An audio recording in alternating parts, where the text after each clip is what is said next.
বৌমার ঘরে এসি চলছে, একটু বসে গাটা ঠান্ডা করে নি।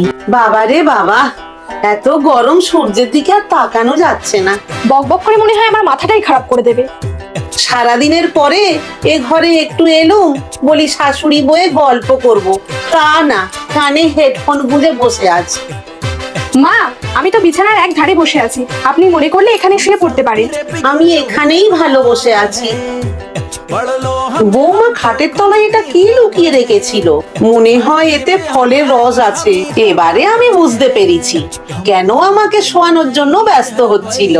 আমি ঘুমিয়ে পড়লে ও এটা চুপি চুপি খেয়ে নিত, তার আগে আমি এটা খেয়ে নি।